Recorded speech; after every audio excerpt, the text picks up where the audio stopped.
या भूमिकेतून आपण हे सर्व अभियान सुरू करतोय. याच्यामध्ये आमच्या स्वयंसेवी संस्था आणि सदस्य संस्था ज्या आहेत त्या आम्ही प्रत्येक 10 गावांमागे एक संस्था नियुक्तीचा आम्ही आता विचार करतोय. महाराष्ट्र राज्याची एक थिंक टँक कमिटी आणि ऍडवायझर कमिटी आहे. याच्या माध्यमातून प्रत्येक गावाला एक समन्वयक संस्था देण्यासाठी आम्ही प्रयत्नशील आहोत. एक पुढच्या 8 ते 10 दिवसांमध्ये हे सर्व टप्पे पूर्ण होतील.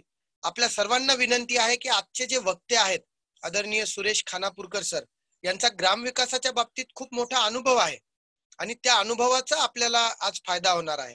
आजच्या कार्यक्रमामध्ये आपण महत्वाचा विषय घेतला होता की प्रशासकीय परिपत्रक जे 5 ऑगस्ट 2020 म्हणजे या महिन्यामध्ये झालेलं आहे ग्रामविकास या संकल्पनेवर, त्या परिपत्रकाची माहिती देखील आज आपल्याला या ठिकाणी सांगण्यात येणार आहे.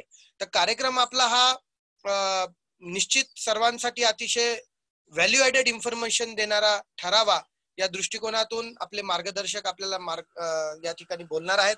तर मी सुनील जोशी सरांना अशी विनंती करतो की त्यांनी आपल्या आजचे प्रमुख अतिथी आदरणीय सुरेश खानापूरकर सरांचा या ठिकाणी परिचय सर्वांना करून देण्यात यावा. शेखर भाऊ. सुनीलजी व्हिडिओ चालू करा तुमचा. सुनीलजी.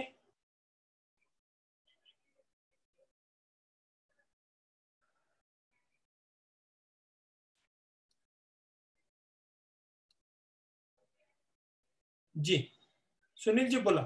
हा, खानापूरकर सरांचं या प्लॅटफॉर्मवरती अत्यंत हृदयस्थ स्वागत आहे. खानापूरकर सरांचा परिचय नाही असं मला वाटतं की एनजीओ सेक्टरमध्ये किंवा महाराष्ट्रामध्ये कोणी असेल.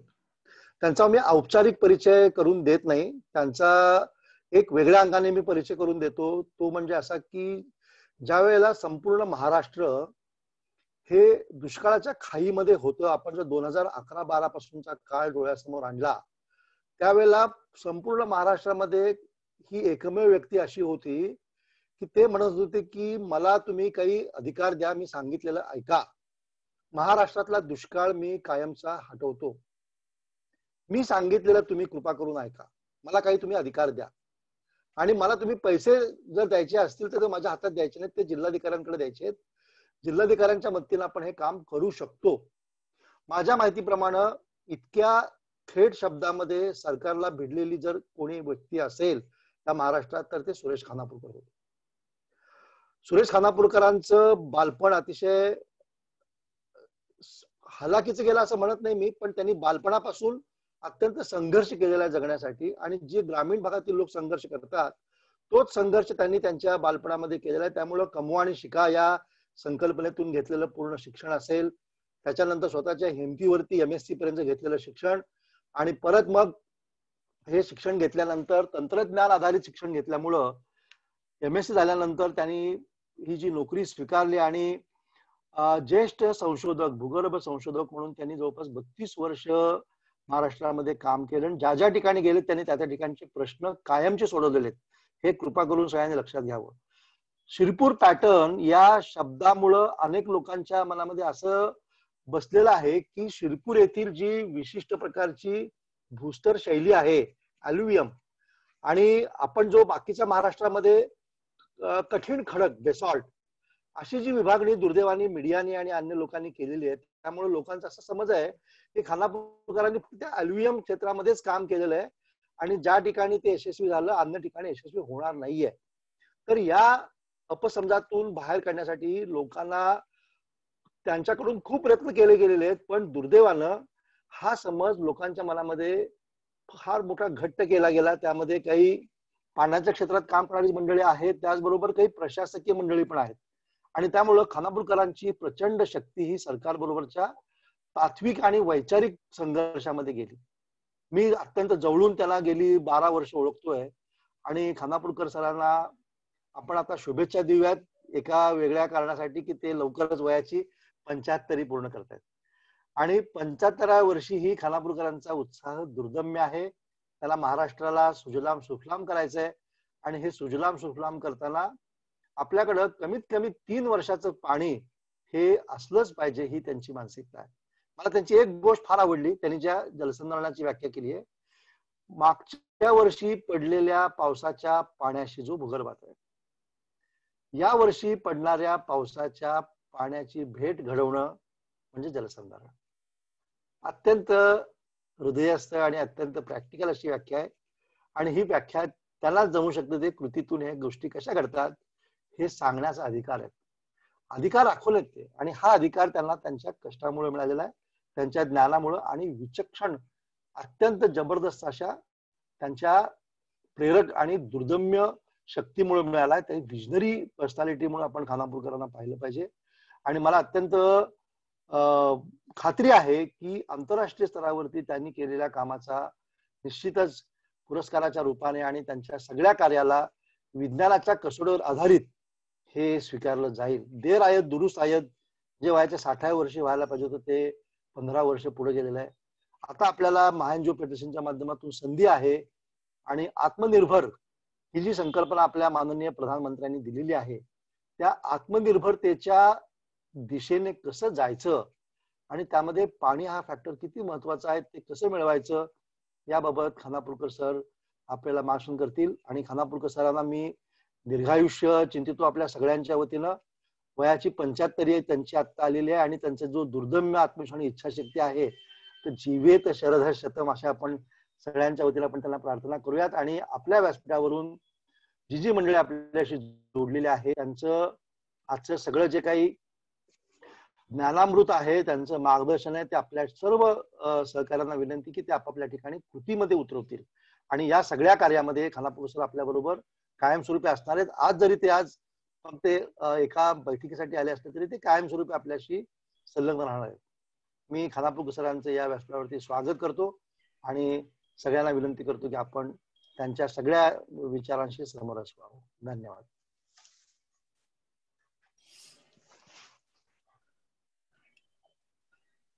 खानापूरकर सर, आपल्या आजच्या मीटिंगला आपण सुरुवात करण्याआधी मी सर्वांना गणेश चतुर्थीच्या शुभेच्छा देतो.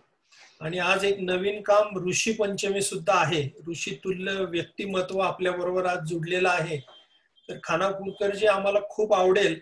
आणि आजच्या या आपल्या सत्रानंतर मला निश्चित खात्री आहे की आमची एनजीओ आणि आम्ही आता काही गणेश मंडळ आणि देवीचे मंडळ यांनाही जोडून काम करायची आमचा प्रयत्न चालू आहे की गावागावामध्ये काहीतरी सकारात्मक काम या निमित्ताने व्हावं. तर आत्मनिर्भर गाव आणि आपलं असलेलं जलयुक्त मधलं काम याला आपण कसं कनेक्ट करणार आणि कसं आपण याला पुढे न्यायचं, तर आमच्या एनजीओ साठी कृपया आपण गायडन्स करावं.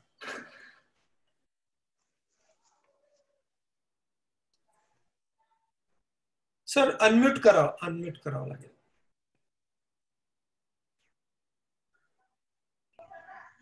हॅलो, सर्वांना नमस्कार. ऐकू येत आहे? हो येते. बाकी म्यूट आहेत ना म्हणून. जी. सर्वप्रथम मी महाएनजीओ फेडरेशन यांनी जो कार्यक्रम आयोजित केलेला आहे आत्मनिर्भर गाव त्याचं अभियान, त्याबद्दल मी त्यांचं फार अभिनंदन करतो. आणि आजच्या आज मला आपण जे व्यासपीठ उपलब्ध करून दिलं आहे त्यासाठी मी भाऊंचं, विजय वारुडकर, सुनीलजी जोशी, पाटील साहेब या सगळ्यांचा आभारी आहे. आजचा विषय जो आपण घेतलेला आहे हा समयोचित आहे.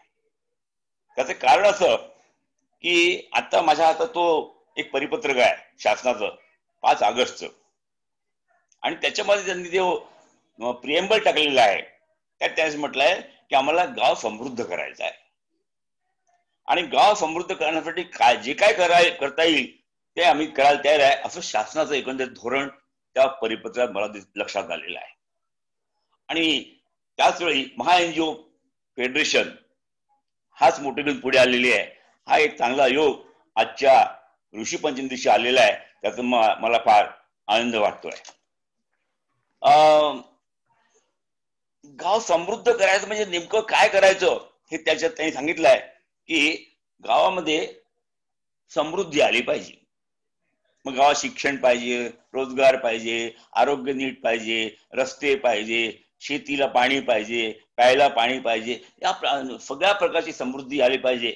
आणि हे आपण आज एनजीओ म्हणत नाही, हे शासन म्हणत नाही, गेली 70 वर्ष आपण हेच म्हणतोय केलं पाहिजे. वंदनीय महात्माजी गांधी त्यांचा सल्ला होता की खेड्याकडे चला. एका वाक्यात सगळं आलं होतं, म्हणजे खेड समृद्ध करा. म्हणजे आज जो लोंढा शहराकडे जातो तो परत गेला पाहिजे, रिव्हर्स मायग्रेशन सुरू झालं पाहिजे, हे महात्मांचे स्वप्न होतं. पण नेमकं करायचं काय? आत्मनिर्भर गाव करण्यासाठी आपल्याला या 4 गोष्टी नक्कीच आहे. त्यामुळे आपल्याला आणि सगळ्या आता ह्या पंचायत राज व्यवस्थेमुळे सगळ्या योजना, सगळा पैसा थेट आता आपल्या ग्रामपंचायतीकडे जातोय. त्यामुळे आपल्याला त्या ग्रामपंचायतला मदतीला घेऊन, शासनाशी सहकार्य करून आपल्या गावात काय करता येईल हे करण्यासाठी गावातली सज्जन शक्ती एकत्र केली पाहिजे. ती सज्जन शक्तीला एक वळण दिलं पाहिजे. आणि त्या वळण देण्यासाठी महा एनजीओ फेडरेशन किंवा त्या गावातली जी एनजीओ आहे, अशासकीय संस्था आहे, तिचा फार मोठा सहभाग राहणार आहे. त्याचं कारण असं की गावात खूप योजना येतात आहे, प्रचंड पैसा त्या ग्रामपंचायत येतोय आणि गेली 70 वर्ष आपल्याला हे चालू आहे, आपण त्या वाटचाल करतोय. पण आज काय स्थिती आहे?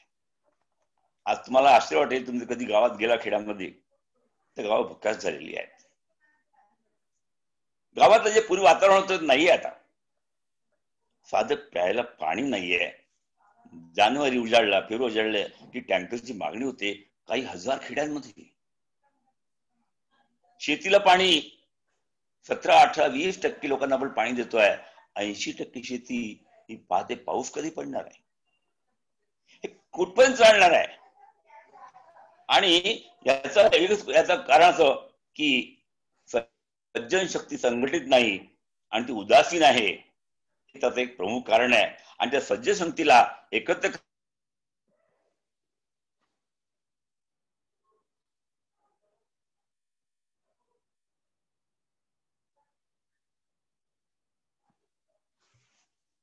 आणि म्हणून विचार असा केला की काय केलं पाहिजे.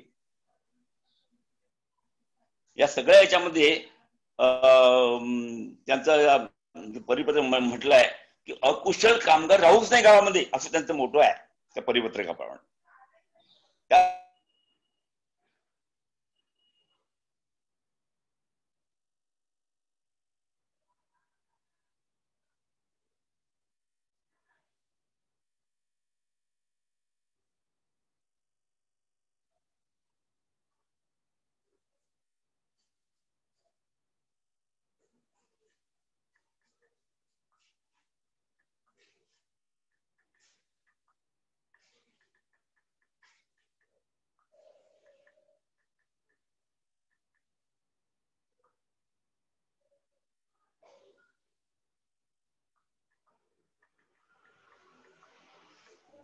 आता बोला. हॅलो हॅलो, ऐकू येत ऐकू येत आहे का? चालू आहे. हा हॅलो, ऐकू येत आहे ना? ऐकू येतं. हा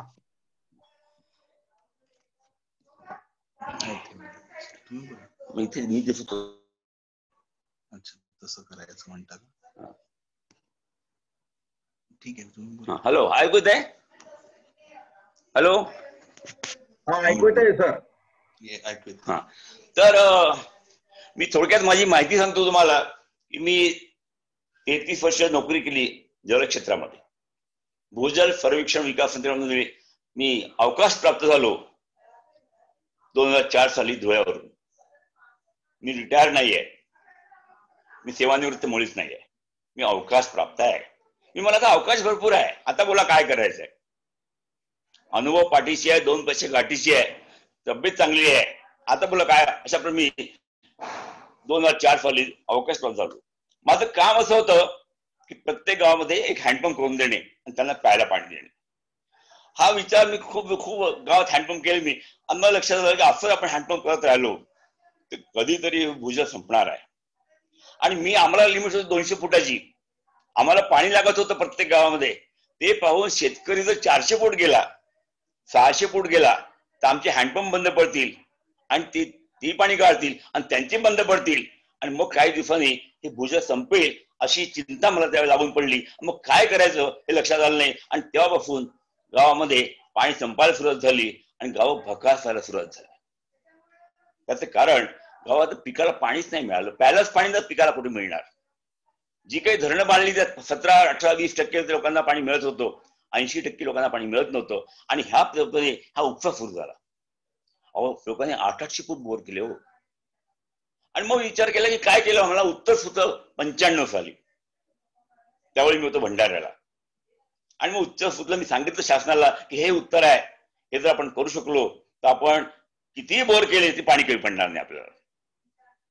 परंतु त्यावेळी आमच्या शासनाची पद्धत आहे की सगळी अक्कल साहेबाला असते. त्यामुळे सगळ्यांनी दुर्लक्ष केलं. मला सांगितलं खानापूरकर पगार मिळतो 1 तारखेला, तुम्ही तुमचं काम करा, पाहू आम्ही त्या दुष्काळाचं काय करायचं. मी चुपचाप राहिलो. पण डोक्यात विषय होता की हे केलंच पाहिजे, आज नाही उद्या केलं पाहिजे, कोणतरी केलं पाहिजे. आणि मग विचार केला की गावं जर समृद्ध करायचे असतील तर त्यांना पहिले पाणी दिलं पाहिजे. कारण सगळ्या ग्रामविकासाचा पाया हा पाणी आहे. अहो शौचालय केले आम्ही, पाणी नाही, काय करणार. अनेक ठिकाणी खेदाने म्हणावं लागतं त्या शौचालयाची आम्ही गौऱ्या ठेवतोय, तिथे कोठारे करून टाकली आहेत. त्याचे कारण त्यांचं नाईलाज आहे. ते म्हणजे आम्हाला प्यायला पाणी नाही, तिथे मी 2 बादल्या पाणी टाकू कुठून. त्यामुळे मुख्य पाणी, कुठलाही उद्योग घ्या त्याला पाणी पाहिजे. आणि पाणी संपत चाललं. पाणी प्रचंड आहे, पाणी संपत चाललं. ह्या मताशी मी अजिबात सहमत नाही. पाणी प्रचंड आहे. त्याचे कारण मला उदाहरण आठवतं. मंगोलियाच्या खाली एक जिल्हा आहे चीनमध्ये, तिथे पाऊस पडतो 125 मिलीमीटर ऍव्हरेज सरासरी पाऊस. म्हणजे कधी 80 पडतो, कधी 200 पडतो. तो जिल्हा हिरवागार आहे हो. माझा स्वतःचा अनुभव आहे. 400 मिलीमीटर पाऊस हा आम्हाला खूप झाला. तो जर नीट अडवला, नीट जिरवला आणि नीट वापरला, अडवा पाणी हावरटपणे, कर्तव्य आहे ते मुरवणे आणि वापरा ते शहाणपणे, हे जर केलं तर कुठलं संकट येऊ शकत नाही असं माझा स्वतःचा विश्वास आहे. आणि आपल्याकडे 400 मिलीमीटर पाऊस पडणारे फार काही जास्त गाव नाहीयेत. काही एरियातच तेवढा पट्टा आहे. बाकी सगळीकडे आमच्या 800, 1000, 3000 असंच आहे. ते पाणी प्रचंड आहे. काय केलं पाहिजे हा विचार केला. आणि मग मी हा सगळा विचार मी अवकाश प्राप्त झालो तेव्हा सुदैवाने माझ्याकडे शासनाचे 2 कोटी रुपये यायला लागले. मला 2.4 कोटी मिळाले आणि ते नेमके माझ्या आणि जिल्हा परिषदच्या सीओच्या दोघांच्या खात्यावर, जॉईंट खात्यावर यायला लागले. आणि ते खर्च कसे करायचे आम्ही दोघं ठरवत होतो. ते अध्यक्ष, मी मेंबर सेक्रेटरी. आणि त्यामध्ये मी हे माझी जी कल्पना होती त्या कमी पैशात काय होणार राबवायचा प्रयत्न केला. आणि ते काम त्यावेळेचे शिक्षण मंत्री होते माननीय अमरीशभाई पटेल, त्यांना मी दाखल म्हटले असं तर काम आहे, पाहता का. ते पाहिलं आणि त्यांच्या डोक्यात तेच चालू होतं, खानापूरकर पाण्याचं काय करायचं. आणि मग मी म्हटलं पाण्याचं. त्यांनी मला प्रश्न विचारला, खानापूर शिरपूरचं काय होईल. म्हटलं साहेब आणखीन 5 वर्षांनी म्हणजे 2010 साली शिरपूरला प्यायला पाणी नाही मिळणार. त्यांना आश्चर्य वाटलं. तुम्ही असं कसं म्हणता म्हणे. म्हटलं ऐकायचं आहे का, थांब बसा, 2 तास मी बोलणार आहे. आणि 2 तास मी बोललो. मंत्री साहेब मोबाईल बाजूला ठेवा, माझा ऐका. ऐकलं त्यांनी. आणि खानापूरकर आत्ता राजीनामा द्या, माझ्याकडे चालले आहे. मी काही गेलो नाही. पण त्यांनी मला जसं मी अवकाश प्राप्त झालो त्या दुसऱ्या दिवशी मला त्यांनी तिथे अपॉइंटमेंट दिली बाकायदा, त्यांच्या स्वतःच्या खाजगी पैशातून. 50 कोटी रुपये दिले हो. आणि 14 वर्ष मी काम केलं. आता मी पुण्याला स्थायिक झालो. काय केलं काम. का पाण्याचं काय महत्व आहे. बरं, पाण्याचं काम खूप लोक करतात आहेत. म्हणजे 72वा दुष्काळ मला माहित आहे, तो मी पाहिलेला आहे. त्यावेळी धान्यात दुष्काळ होता. आता पाण्याचा दुष्काळ आहे, धान्य मुबलक आहे, हा फरक आहे. पण त्यावेळेचा दुष्काळ पासून आपल्याला सुरू झालं हे टँकर, बोरवेल, विंधण विहिरी, विंधण मशिनी यायला सुरुवात झाली आणि काम सुरू झालं. खूप काम केलं शासनाने, खूप काम केलं. त्याला फायदाही झाला, नाही म्हणाला नाही, फायदाही झाला. अनेक अशासकीय संस्थांनी काम केलं, अनेक व्यक्तींनी काम केलं, अनेक संस्थांनी काम केलं, अनेक आपापल्यापणे सगळ्यांनी काम केलं. परंतु खेदाने म्हणावं लागतं की आम्हाला त्यात पुरेसं यश नाही मिळालं. कारण माझी जी व्याख्या जलसंधारणाची, माझ्या 2 व्याख्या जलसंधारणाच्या आहेत. 2 वर्ष पाऊस नाही पडला तरी तिसऱ्या वर्षी तिसरं पीक घेता आलं पाहिजे, यासाठी जे काही करता येईल ते करावं लागेल, त्याचं नाव जलसंधारण. दुसरी माझी व्याख्या आहे, या वर्षी पडलेल्या पावसाच्या पाण्याशी पुढच्या वर्षी पडणाऱ्या पावसाच्या पाण्याची जर भेट झाली तर टंचाई राहत नाही. याचा अर्थ असा की आमच्या ओढ्यामध्ये, नाल्यामध्ये, बंधाऱ्यामध्ये ते पाणी वापरून सुद्धा किमान 5 फूट शिल्लक राहिलं पाहिजे मे एंडला. आणि शक्य आहे. मला करायचं भाग्य मिळालं. मी शिवपुरात 242 बंधारे बांधले, माझ्या पद्धतीने बांधले. या वर्षी मे एंडला एका बंधाऱ्यात, काही बंधाऱ्यात जास्तीत जास्त पाणी होतं 15 फूट आणि कमीत कमी होतं 3 फूट. भेट झाली. पाण्या मग काय करायचं नेमकं? त्याचे कारण मी पुन्हा सांगतो, पाण्याशिवाय पर्याय नाही. कारण मी मध्ये मालदीवला गेलो होतो, एक बाटली घेतली 250 रुपयाला, संतापून गेला जीव. प्यायचं पाणी तहान लागली, काही इलाज नव्हता, 250 रुपये पाणी घेतलं, संतापून गेला जीव. आणि तेव्हा लक्षात गेलं की आपल्याकडे सुद्धा ही जी आज बाटली मिळते 20 रुपयाला, ही सुद्धा आणखीन 2-3 वर्षांनी 50 रुपयाला मिळेल आणि आम्ही ती घेणार आहोत. टँकरची संख्या दिवसेंदिवस वाढतेच आहे, कमी का होत नाहीये. इतकं लोकांनी काम केलं, शासन काम करताय. आता तो नटनटी उतरले कामामध्ये, डॉक्टर उतरले, पत्रकार उतरले, वकील उतरले, सगळे उतरले. प्रश्न हा माझ्या पुढे प्रश्न आहे. आमचे माझे मित्र आहेत श्री उपेंद्र धोंडे, ते नेहमी म्हणतात काम खूप झालं खानापूरकर, तांत्रिकता कुठे आहे? कुठे पाणी अडवायचं, कुठे जिरवायचं, किती अडवायचं, किती जिरवायचं, या संदर्भात तांत्रिकता नाही आहे. तेव्हा काम खूप झालं. मी नेहमी म्हणतो ऑपरेशन सक्सेसफुल, पेशंट डाईड. त्यामुळे हा जो विषय आहे आपल्याला लक्षात घेतलं पाहिजे की हा पेशंट नाही मिळाला पाहिजे. आणि म्हणून मी एक उपाय शोधून काढला की टंचाई का आली.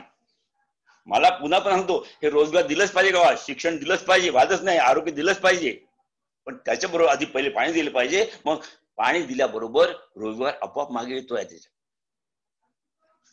शिरपूरला लोक 3 पिकं घेतात आहेत. आता मला मजूर मिळत नाही. एकेकाळी शिरपूरचे मजूर बाहेर जायचे कामाला, गुजरातमध्ये ऊस तोडायला जायचे. आता यांना मजूर मिळत नाही का? तर पाणी आलं हो, रोजगार निर्माण झाला, मजुरांना काम मिळालं, ट्रॅक्टरला काम मिळालं, ट्रकला काम मिळालं, हॉटेलला काम मिळालं, काय नाही सगळं अर्थचक्र सुरू झालं आणि रोजगार सुरू झाला. आणि म्हणून मी विचार केला की टंचाई का आली हो, त्याचा मुळात विचार केला पाहिजे. Basically I am geologist. माझ्या लहानपणी रोज पाऊस पडायचा. तापी नदी उन्हाळ्यात आम्हाला डोंग्यांनी पार करावं लागत होती. आज तापी आटली हो, बंधारे बांधल्यामुळे थोडस पाणी दिसते तिथे, बॅरेज बांधल्यामुळे. पुढची तापी कोरडीच आहे ना. सगळ्या नद्या आटल्या, गावचे नाले झाले गटारगंगा. मी नाल्याचं पाणी प्यायलो काही वर्ष. मी जेव्हा सर्वेला जायचो तर आम्ही कधी बाटली नेले बरोबर, नाल्याचं वाहतं पाणी पित होतो भर उन्हाळ्यात. आज कुठे गेलं पाणी? ते पाणी भरपूर आहे. म्हणून म्हटलं की टंचाई का आली. मग विचार केला मी पहिले पावसाचं, पाऊस हे मूळ स्रोत आहे पाण्याचं, त्याचा अभ्यास केला पाहिजे. माझ्या दृष्टीने 3 बदल झाले, पण आपल्याला पटतात का? पहिला बदल असा झाला की माझ्या लहानपणी रोज पाऊस पडायचा, झड लागायची. आता झड नाही लागत. आता एका दिवशी 200 मिलीमीटर, आपण वाचले मागच्या आठवड्यात कोल्हापूर साताऱ्याकडे 300 मिलीमीटर 2 तासात 4 तासात पाणी पडून जातं आणि लगेच वाहून जातं. Heavy rainfall within short duration, only run पण नो पर्कोलेशन. माझ्या रेकॉर्डला कलेक्टरकडे नोंद झाली, पाऊस पडला 300 मिलीमीटर. मी दुष्काळ व्याख्येत बसत नाहीये, पण माझ्याकडे दुष्काळ आहे, कारण ते पाणी वाहून गेलेलं आहे. हा पहिला बदल झालाय पाऊस, त्याची नोंद घेतली पाहिजे. ते दुष्काळाशी निगडित आहे, ते गावाच्या भकासपणाशी निगडित आहे. दुसरा बदल मला लक्षात आला तो असा, हा जो एकाची जोरात पाऊस पडतो तो इथे पडतो, त्या शेवटच्या गावात नाही पडतो. There is uneven distribution. म्हणजे बैलाच्या एका शिंगावर पाऊस दुसऱ्या शिंगावर टिपूच नाही. हे संबंध या दुष्काळाशी याचा. त्याचे कारण या गावात पडलेला पाऊस आमचा तहसीलदार म्हणतो तालुक्यात पडला आणि तो प्लॅनिंग करतो सगळीकडे पाऊस पडला, सगळीकडे पाऊस पडला. हे बोलणं का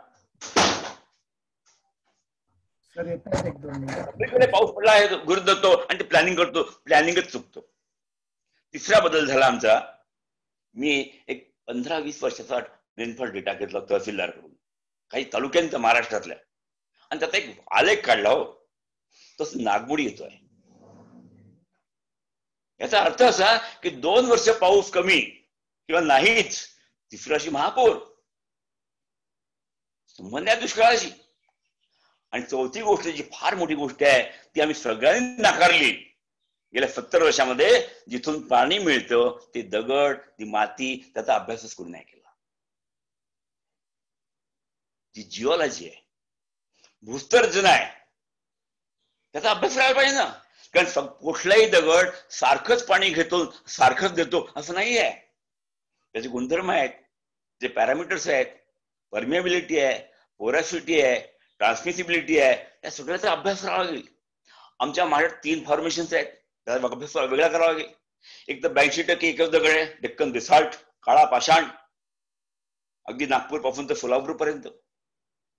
दुसरा आमचा 6 जिल्ह्यामध्ये वेगळं फॉर्मेशन आहे, अकोला, अमरावती, बुलढाणा, धुळे, जळगाव, नंदुरबार. तिथे 1000 फूट मातीच लागते नुसती. तापी आणि पूर्णेच्या गाळाचा प्रदेश, त्याची वेगळी गुणधर्म आहेत. तिसरा आमच्या पूर्व महाराष्ट्रामध्ये Nagpur, Bhandara, Gadchiroli, Chandrapur, eastern part of Yavatmal, Nagpur, इकडे मेटामॉर्फिक रॉक्स आहेत, रूपांतरित खडक आहे, त्यांची वेगळी गुणधर्म आहे. या सगळ्याचा अभ्यास करून, या पावसाचा अभ्यास करून आता आम्हाला ठरवावं लागेल की माझ्या गावात काय करायचं. जंगल सगळे कापून टाकले आपण, कोणी कापले म्हणा, कोणी कापून टाकले म्हणा, किंवा नष्ट झाले म्हणा, काय म्हणा, पण जंगल नाही. आज 33% जंगल पाहिजे, ते आम्ही लावले पाहिजे. आम्ही इंजिन पुढाकार घेतला पाहिजे. आमचं जितकं मारहाण आहे ते जंगल लावले पाहिजे. आम्ही आता शिरपूरला त्या आमच्या अमरीशभाई पटेलांनी एका शिरपूरच्या शहरामध्येच 1,20,000 झाडं लावले कडुनिंबाची, फक्त कडुनिंबाची. आणि आता ते शिरपूर तालुक्यावर झाड लावून राहिले. 2 वर्ष झाले आज. झाडं लावले पाहिजे. हे झाडं कटल्यामुळे सगळी माती आली आणि आमचे सगळे ओढे उथळ झाले. लक्ष नाही कोणाचं याच्याकडे. आमचे डोळे खोल होते, हो ते उथळ झाले, आणि त्यात माती आली आहे, आणि माती इम्परव्हियस आहे. माती पाणी खाली लावू देत नाही. बंधारा बांधला, पाणी थांबलं तरी पाणी जात नाही. मनाला बंधारे खूप बांधले, पाणी जिरलंच नाही, दुष्काळ कायम राहिला. मग त्याला नाव दिलंय मी इव्हॅपोरेशन टँक्स. बाष्पीभवन बंधारे बांधले आम्ही महाराष्ट्रावर. आज प्रत्येक खेड्यात किमान 5 बंधारे आहेत, ज्याचा कवडीचाही उपयोग नाही. एक इव्हॅपोरेशन टँक. त्यामुळे ती माती आली तिथे, ती पहिली माती उकरली. आम्हाला करावं लागेल आपापल्या गावात, ती माती उकरली. मग लक्षात असं रोज पाऊस येत नाहीये, मग काय करायचं. मी तुम्हाला एक प्रश्न विचारतो. तुमच्या घरी आज नळ चालू आहे, समजा नळ चालू असेल तर, मग तुमची बायको, आई, बहीण, मावशी पाणी भरते. नळ चालू असताना, पाणी भरत असताना बातमी आली की 2 दिवस नळ येणार नाही, तुमची बायको, आई, मावशी काय करेल. घरात सगळे भांडे काढेल आणि किमान 2 दिवसाचं पाणी साठवून ठेवेल, आजचं धरून. ते तिला कळलं, आम्हाला कधी कळणार. आणि म्हणून शिरपूरला मी काय केलं, 3 वर्षाचं पाणी साठवायचा प्रयत्न केला. आज होतं काय, उत्तर मिळतात ना, आम्ही बंधारे फार केले, पाऊस नाही आला, मी काय करू. आपण पाऊस नाही येणार तेव्हा माहित होतं ना.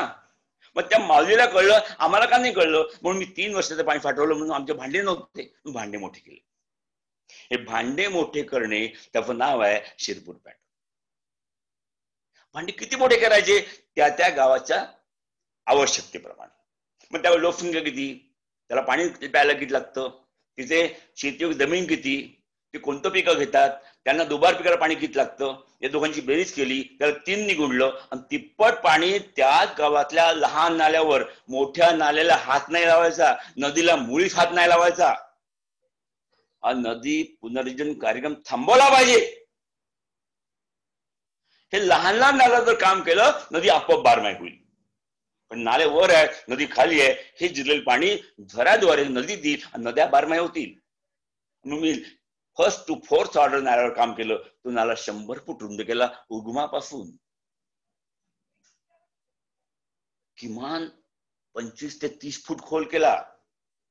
Entire 10 kilometre. आणि त्याच्यावर टॉप टू बॉटम, माथा ते पायचा, उगम ते संगम, रिच टू व्हॅली, दर 500 मीटर अंतरावर, 400 मीटर अंतरावर सिमेंटचे पक्के बंधारे बांधले. वनराई बंधारे नाही, कोल्हापुरी अजिबात नाही, माती नाला बांध नाही, सिमेंटचे पक्के बंधारे ज्याला गेट्स नाही, सांडवाई नाही. आणि असे एकावर 20 बंधारे बांधले, किनाऱ्यावर बांधले. 6 इंच गाळण्याला अजून गेल्या 15 वर्षामध्ये. खूप लोक सांगतात गाळ नाही आला, तर ते कारण गाळ काय येतो याचा अभ्यास नाही केला कोणी. जेव्हा पाण्याचा वेग कमी होतो तेव्हा पाणी माती उचलत नाही. हे सगळे माझे बंधारे they acted as a speed breakers. ते बंधारे बांधले आणि नाला खोल केला, माती काढली, ती क्षेत्रात टाकली, शेत सुपीक झाली. मग मुरुम लागला, ज्याला पाणी मिळत नव्हतं आता पाणी मिळायला लागलं, तो मुरुमही काढला. खाली मला पाषाण लागला, काळा पाषाण. हे अनेकांना माहित नाही की आपल्याकडे हा ज्वालामुखीचा दगड आहे, याच्या खाली पुन्हा मुरुम लागतो, पुन्हा दगड लागतो, पुन्हा मुरुम लागतो, पुन्हा दगड लागतो. असे 37 थर भुसावळजवळ आहेत. मुंबईजवळ 50 आहेत. नागपूरला एकच स्थळ आहे, फितावी टेकडी. हे सगळे आमचे पाण्याचे घर आहेत. याला मी ऍक्विफर म्हणतो. यांना पाणीच मिळत नव्हतं. मग ते कमीत कमी 2 थर ओपन केले, माती काढली, तो मुरुम काढला, दगड काढला. आणि 2 जे थर होते माती आणि दगड, जे पाणी जाऊ देत नव्हते, अडथळे होते, दूर केले. 30 फुटाचा पाण्याचा कॉलम उभा केला त्या खालच्या मुरुमावर आणि मग बंधारा बांधला. हे 2 अडथळे दूर केल्यामुळे याला नाव दिलंय, टेक्निकल नाव आहे, तांत्रिक नाव आहे शिरपूर पॅटर्नचं, नाल्याची एन्जिओप्लास्टी. एन्जिओप्लास्टी आहे नाल्याची. आणि हे केल्यामुळे काय झालं की पाणी थांबलं. पण पाणी थांबलं तरच जिरतं. आणि त्याच्यावर पुन्हा 30 फुटाचं प्रेशर, हायड्रोस्टॅटिक प्रेशर क्रिएट केलं. त्यामुळे ते पाणी खूप लांब दूर गेलं, किमान 1 किलोमीटर दोन्ही साईडला.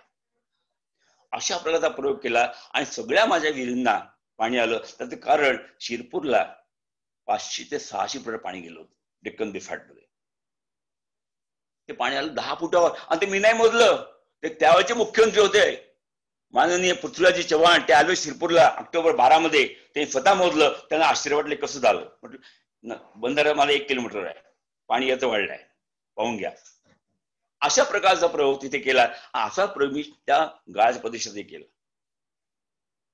थोडी माहिती देतो. ती गाळ आला कुठून गाळ? 1.5 लाख वर्षापूर्वी बऱ्हाणपूर ते सुरत म्हणा की अमरावती ते सुरत, हे 600 किलोमीटर बाय 50 किलोमीटरचा भूभाग 1000 फूट खाली पडून गेला होता. आणि मग त्यात माती शिरली आणि माती आली, तिच्यात माती आहे. पण त्याच्यामध्ये प्रॉब्लेम झाला, त्याच्यामुळे अभ्यास केला नाहीये. तिथे मातीचे थर तयार झाले, पिवळी माती, चोपण म्हणतात त्याला, मग वाळू, पुन्हा पिवळी माती, पुन्हा वाळू, असे जवळपास 30 थर आहेत. आणि पिवळी माती दगडापेक्षा बेकार आहे, एक थेंब पाणी खाली जाऊ देत नाही. याचा अभ्यास केला पाहिजे. मग तिथे हाच प्रयोग केला मी. नाल्याची एन्जिओप्लास्टी केली, 70 फूट नाला खोल केला, माइल्स टुगेदर. आणि फक्त 40 बंधारे बांधले 242 पैकी मातीमध्ये, आणि 202 बंधारे बांधले दगडामध्ये. आणि मला लोक म्हणतात तुमच्याकडे नुसती वाळू आहे, माती आहे. चूक आहे ते. आणि मग तिथे असा प्रयोग आला. तिथे माझी 600-700 फुटाची पाण्याची लेवल 80 फुटावर आलेली आहे. अशा प्रकारचा हा जर प्रयोग आपण केला महाराष्ट्रभर, तर त्या गावामध्ये कुठले धरण बांधायची गरज नाही, कालव्यासाठी जमीन घ्यायची गरज नाही, भूसंपादन नाही, विस्थापन नाही, पुनर्वसन नाही. गावातल्या लोकांना पाणी प्यायला तर पाणी मिळणारच आहे. टँकर बंद करणं हा शिरपूर पॅटर्नचा बाय प्रॉडक्ट आहे. माझा मेन प्रॉडक्ट आहे. भर उन्हाळ्यात शेतीला 24 तास पाणी मिळेल. अमरीशभाईंचं वाक्य मला आठवतं, खानापूरकर, त्यांचं स्वप्न होतं असं. खानापूरकर शेतकऱ्याच्या शेतापासून जास्तीत जास्त 500 मीटर अंतरावर त्याला भर महिन्यात पाऊस पडो का न पडो एखादा वर्ष भर उन्हाळ्यात किमान 10 तास पंप चालणारा पाण्याचा स्रोत आपण दिला पाहिजे. स्वप्न होतं, हे स्वप्न पाहिजे आमच्या शासनाचं, हे स्वप्न पाहिजे आमच्या सगळ्या अशासकीय संस्थांचं, सगळ्या एनजीओचं, हे फेडरेशनचं स्वप्न पाहिजे की त्याला 500 मीटर अंतरामध्ये त्याला 24 तास पाणी मिळेल. भर मे महिन्यात पाऊस नाही पडला एखाद्या दिवशी तरी सुद्धा. आणि हे स्वप्न मला सांगायला आनंद वाटतो अमरीश भाई आणि खानापूरकरांनी पूर्ण केलेलं आहे. अशा प्रकारचं आपण करू शकलो महाराष्ट्रात. तर मला सांगा, अगदी उदाहरण मानतो फार थोडक्यात मला आठवतं की तुम्ही त्याचे कारण लोक परत यायला लागले हो. नाशिकला गेलेले, सुरतला गेलेले, पुण्याला गेलेले लोक परत यायला लागले. शिरपूरच्या बँक ऑफ महाराष्ट्र लोकांनी 3 नोकऱ्या सोडून दिल्या आणि शेती करायला लागली. त्याचे कारण असं, आज एका हेक्टर मध्ये जवळपास ते 1.5 लाखाचं उत्पन्न घेतात आहे.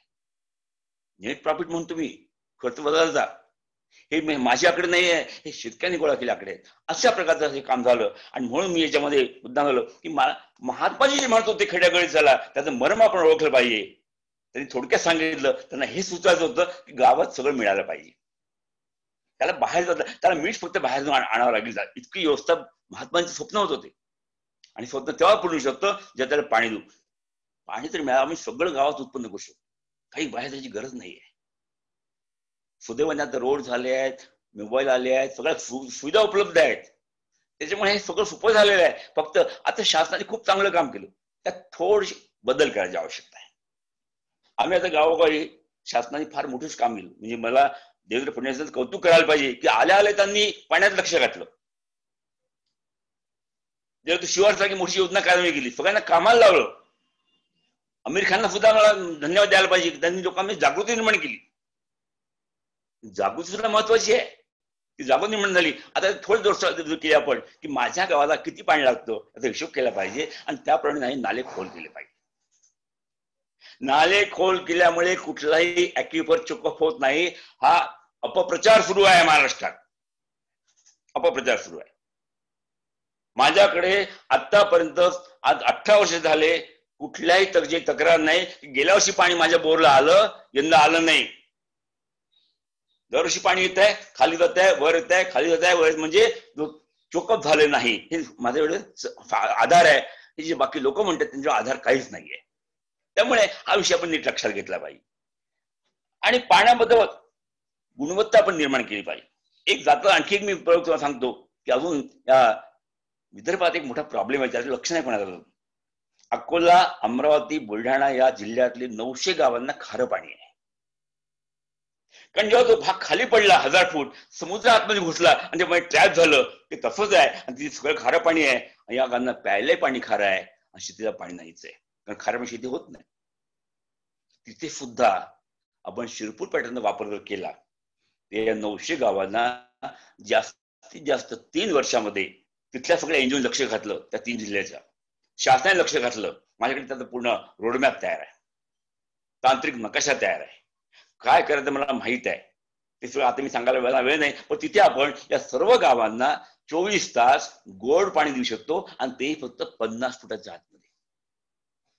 विहिरींनाच गोड पाणी, बोर करायची गरजच नाही. अशा प्रकारचं तिथलं जिओलॉजी आहे. पण हो, मी उल्लेख केला जाता आता. आणि शेवटी मी लक्ष देतो, आता आपल्याला गावामध्ये लोकांना संघटित केलं पाहिजे. ज्यांना वाटतं मला माझ्याकडे काहीतरी करायचं आहे, अशी अनेक मंडळी गावात आहेत, ती निष्क्रिय आहेत. हे नवरात्र मंडळ आहेत, गणेशोत्सव मंडळ आहेत, यात्रा भरतात आपल्याकडे ठिकठिकाणी. ती यात्रेचे संयोजक आहेत. आणि याशिवाय गावामध्ये अनेक चांगली माणसं आहेत की ज्यांना काहीतरी झालं पाहिजे म्हणून आपण त्यांना एकत्र केलं पाहिजे. आपल्या गावात किती मजूर आहेत याची नोंदणी केली पाहिजे. त्यांना इतक्या योजना आहेत वैयक्तिक लाभार्थ्याच्या, त्या दिल्या पाहिजे. समृद्धी त्यांना रोजगारी मिळाला पाहिजे. 184 योजना आहे, त्याची माहिती आपण गोळा केली पाहिजे. ती माहिती त्याला आपण पोहोचवली पाहिजे. त्या गावात किती लाभार्थी आहेत कोणत्या योजनेला त्याची माहिती आपण काढली पाहिजे. आपल्याला आता कम्प्युटर आहे त्यावर ही माहिती टाकली पाहिजे. आपण एका मिनिटात आपल्याला कळलं पाहिजे की अमुक गावात 10वी शिकलेली किती मुलं आहेत, 12वी शिकलेली किती मुलं आहेत, बचत गट किती आहेत, त्यात किती महिला आहेत, हे सगळं कळलं पाहिजे. आणि त्यांना कोणती योजना त्या लागू पडते याचं गायडन्स आमच्या एनजीओने दिलं पाहिजे. कारण हे सगळे समृद्ध मार्ग आहेत. आणि म्हणून याच्यामुळे या सगळ्यांनी एकत्र यायला पाहिजे आणि ग्रामपंचायतला विश्वासात घेऊन प्रचंड पैसा येतोय, त्या पैसा विनियोग आपण ग्रामसभेला गेलं पाहिजे. ग्रामसभेला लोक जातीची वाचन आपण केलं पाहिजे. गावामध्ये एनजीओनी, आपल्या सगळ्या एनजीओनी ग्रामसभा सर्वोच्च आहे. ग्रामसभेने घेतलेल्या निर्णयाला कोणी आव्हान देऊ शकत नाही, इतकी त्याला त्याची कॅपॅसिटी आहे. अण्णा हजारे तुम्ही भाषण आहे का, काय म्हणतात पाहते. ग्रामसभेला सर्वोच्च अधिकार आहेत, पण त्यांनी म्हटलं पाहिजे की नाही आम्हाला हे पाहिजे. आणि म्हणून हे नाले कशी खोल करायचे, किती खोल आहे, कोणत्या योजनांनी गाव समृद्धी याची यादी करा. इतके काम आहेत 102, कोणती योजना गाव समृद्ध होईल त्याची यादी करा.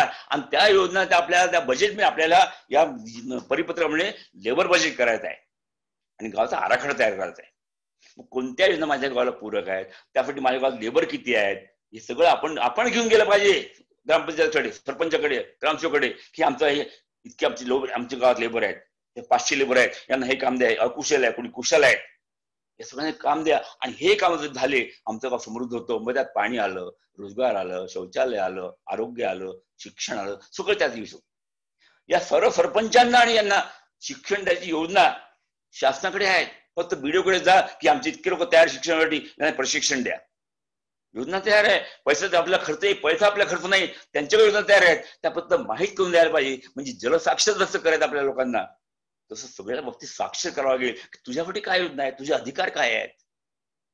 आणि दुर्दैवाने काय झालंय, या कोरोनामुळे बहुतेकांचे रोजगार गेले शहरातील, सगळे वापस गेले खेड्यामध्ये, त्यांना रोजगार नाही आता. आणि त्यांना जर पाणी दिलं आणि अशा प्रकारे केलं तर हे सगळी माणसं गावात थांबतील, इथला लोंढा कमी होईल आणि तिथे सुबत्ता येईल. अशा प्रकारचा दुहेरी हा भाग आपल्याला साधता येईल असं माझं वैयक्तिक मत आहे. दुसरा आणखी एक विषय मला सांगायचा आहे की आपण सध्या पूर अनुभवतोय, सातारा, सांगली, कोल्हापूर, गेल्या वर्षी अनुभवला.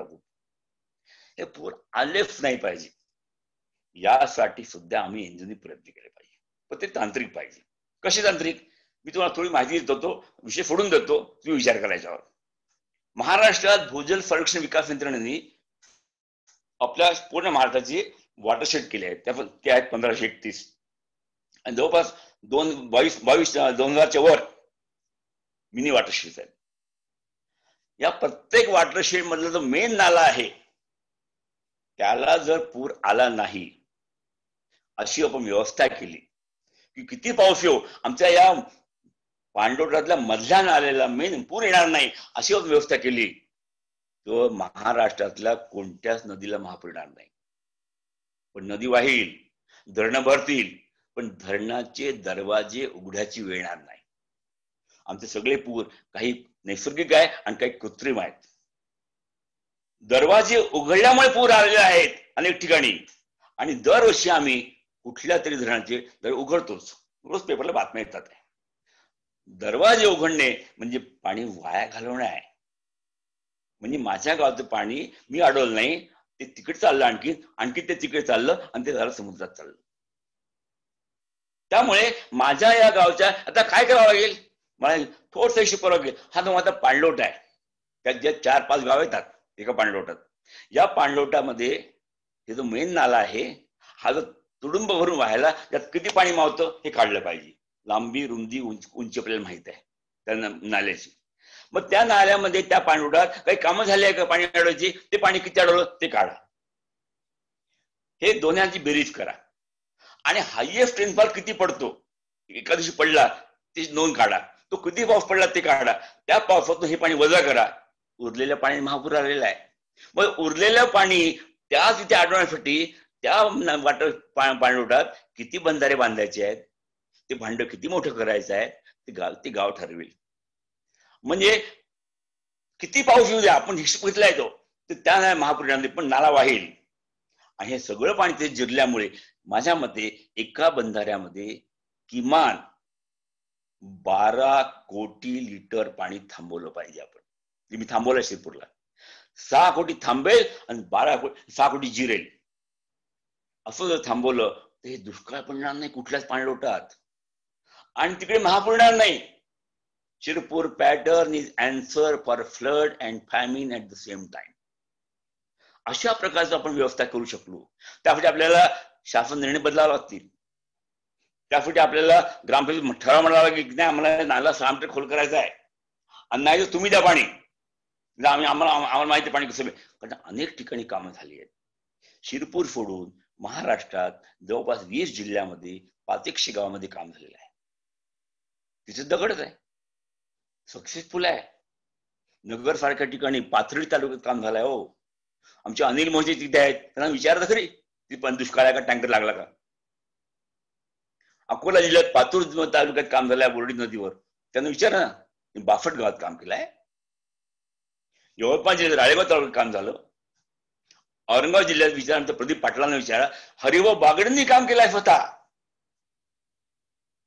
सगळीकडे काम झालं. अगदी आपलं सोलापूर नगरमध्ये, आपल्या सिन्नरमध्ये, नाशिकमध्ये देशमुख साहेबांनी काम केलंय. स्वतः भुजबळ साहेबांनी नाशिकमध्ये काम केलंय शिरपूर पॅटर्न धर्तीवर. परंतु शिरपूर पॅटर्नचा 100% अवलंब करून त्याची 50% नक्कल न करता अशा प्रकारचं काम होऊ शकतं. आणि म्हणून म्हणतो की हे सगळं होऊ शकतं. आणि हे जर आपण करू शकलो, या सगळ्यांनी आपण सहकार्य घेतलं, ही सगळी मंडळ आहेत, ही तरुण मंडळी आहेत, यांना दिशा दिली पाहिजे. हे दिशा द्यायचं काम सुदैवाने मी खूप फार धन्यवाद देतो एनजीओ फेडरेशनला, महा एनजीओ फेडरेशनला, की नाही काम हातात घेतलंय. आणि विजय वाडकर तरुण मुलगा त्याच्या हाताशी आहे. त्याचं स्वप्न काय, माझ्याकडे 2 तास पडली परवा, त्याचं स्वप्न काय आहे, नाही 1 लाख आम्ही त्या रोजगार देऊ लोकांना. आणि 1 लाख जे मागतो आपण, हे माणसं आहे आणि काम आहे, हा पैसा आहे, आम्हाला द्या. शासन नाही म्हणणार. शासनाला तो पैसा खर्च करायचा आहे, फक्त आपण हे पाहिजे तो पैसा कसा चांगला खर्च होईल, जेणेकरून मला त्याचा फायदा होईल, गावाला फायदा होईल, गावात रोजगार मिळेल, गावात स्वच्छता राहील, शिक्षण मिळेल आणि 12 महिने पाणी मिळेल. टँकरचं नामोनिशाण नाही. शिरपूर तालुक्यात गेली 18 वर्ष टँकर नाही आहे, एकही आत्महत्या नाही आहे. आणि 80% बागायत आहे. यू वॉन्ट बिलीव्ह, तुम्हाला विश्वास वाटणार नाही, 80% बागायत आहे. पूर्वी पत्ते खायचे लोक, आता त्याला म्हणजे पत्ते येतो, वेळ नाही पाणी द्यायचं म्हणतो. ही स्थिती आहे. अशा प्रकारचं हे जर करू शकलो, मी तुम्हाला सांगतो महाराष्ट्रासारखं पाणी कुठेच नाही आहे, इतकं पाणी आपल्याकडे आहे. म्हणून पुन्हा म्हणतो, वाहत्या पाण्याला धावत्या पाण्याला चालतं करा, चालत्या पाण्याला थांबतं करा आणि थांबत्या पाण्याला मूर्त करा. पण मुरणाच्या वेळी त्याला हायड्रोस्टॅटिक प्रेशर क्रिएट करा, 30 फूट नाला खोल करा. ते प्रेशर काम करणार आहे. तुम्ही कल्पना करा, आपल्या घराच्या वर आपलं घर असतं 12 फूट उंच, व ती टाकी असते 500 फूट मिलिटरची, खाली नळ असतो बाथरूम मध्ये, अंतर हेड आहे फक्त 11-12 फूट. त्या नळाला किती फुटची पाणी येतं. अहो 30 फुटाचं हेड, पाणी थांबलंय 12 फुटी, त्याचं हेड, ते पाणी किती जोरात जाईल तर दिसणार नाही तुम्हाला, पण किती लांब आहे, पळताय माझ्याकडे, शिरपूरला पळताय. अशा प्रकारचं काम केलं. तर मला पुन्हा हे सांगायचं आहे की ह्या पद्धतीने आम्ही जर काम करू शकलो तर, आणि या सगळ्यांना आपण बरोबर घेतलं, आणि गावामध्ये अकुशल माणूस ठेवायचाच नाही, सगळे कुशल, सगळ्यांना काही रोजगार, कुठे प्रशिक्षण, शिक्षण, हे सगळं देऊ शकलो आपण, तर खरोखर महात्मांची स्वप्न पूर्ण व्हायला महाएनजी फेडरेशनचा फार मोठा हात लागेल. त्या शासन आपल्या मदतीला आहे. शासनाचे सगळे जी आर वाचले पाहिजे आपण, हे सगळे जी आर आपल्याबरोबर पाहिजे. सगळे जी आर वाचून त्याचा अर्थ समजावून तिथे लोकांना समजून सांगितलं हा जी आर असा आहे. ते सगळे जी आर सुदैवाने असं मराठीमध्ये आहेत, ते वाचले पाहिजे आणि त्यांना सांगितलं पाहिजे की हा तुझ्यासाठी आहे, हा तुझ्यासाठी आहे. म्हणून मी परवा विजयला म्हटलं की यादी करा, मतदार याद्या घ्या, एक्सेल मध्ये टाका, त्याचे शिक्षण किती, वय किती, जात किती, तो राहतो कुठे, त्याचं सगळं, मग एका क्लिकवर आपल्याला कळेल की या योजनेला या गावात किती मुलं उपलब्ध आहेत. ते घेऊन तो प्रोफार्मा घेऊन त्याच्याकडे जा, हा भर आणि चल आपण रोजगार मागूया. अशा प्रकारचं मायक्रो लेव्हलवर आपण काम करू शकलो तर मी सांगतो या महाराष्ट्रामध्ये 5 वर्षात चमत्कार होईल. पाणी अजिबात तुम्ही फॉरगेट. पाऊस कमी झाला ही अफवा आहे. पाऊस अजिबात कमी झाला नाही. यासाठी तुम्ही 50 वर्षा मागचा 20 वर्षाचा डेटा काढा आणि आता डेटा काढा, सरासरीत काही फरक पडलेला नाही. फक्त पावसाचे दिवस कमी झाले, मी सांगितलं दिवस कमी झाले, बाकी सगळं झालंय. या असा हिशोब केला आपण तर पुन्हा सांगतो या जीवाचा अभ्यास करा. तो आपल्या तज्ञ भरपूर लोक आहेत महाराष्ट्रामध्ये. पावसाचा अभ्यास करा. शासन सुदैवाने आपल्या साथीची आहे.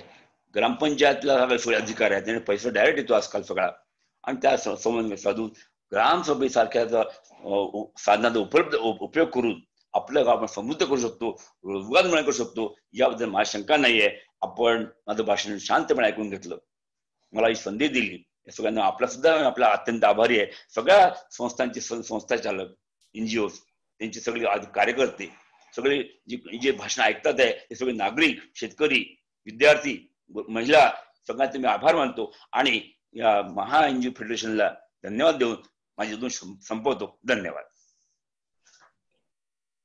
खानापूरकर सर, खूप छान माहिती आपण दिली. आपल्याबद्दल ऐकलं होतं, मी स्वतः आपल्या 1-2 कार्यक्रमाला उपस्थित होतो.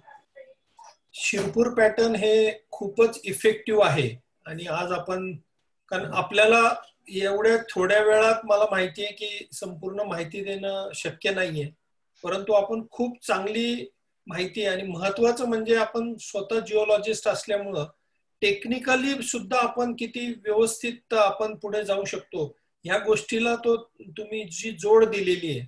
आणि शिरपूर पॅटर्न हे सगळ्यांना माहिती आहे कशा पद्धतीने झालेलं आहे.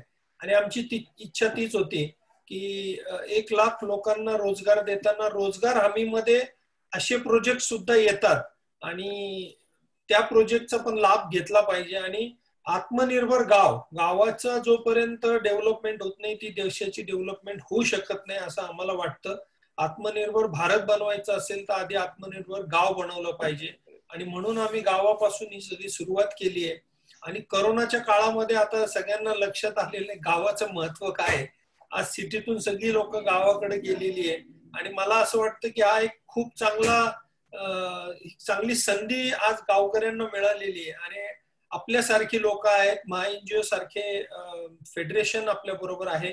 आज 125 NGO आपल्याला जुडलेली आहेत. हेच आम्ही परत YouTubeवर टाकतो, कारण की प्रत्येकाला वेळ सूट होईल असं नसतं, पण ह्याचा इफेक्ट खूप चांगला येणार आहे. आणि असंच आपलं मार्गदर्शन आम्हाला लाभणार आहे, याची आम्हाला सुद्धा खात्री आहे. शासन लेवलला सुद्धा आम्हाला बऱ्याच अडचणी येत आहेत, तर त्या पण आम्ही सॉल्व्ह करायचा प्रयत्न करतोय. परंतु आपल्यासारखी व्यक्ती जर गायडन्सला असतील आम्हाला, तर निश्चित आम्हाला वाटतं की याच्यामध्ये आम्ही चांगलं काम निश्चित करू शकतो. विजय या प्रोजेक्टचं लीड करतोय आणि आपल्याला भेटला, आपल्या लक्षात आलं असेल की आम्ही या प्रोजेक्ट बद्दल खूप सिरियस आहोत.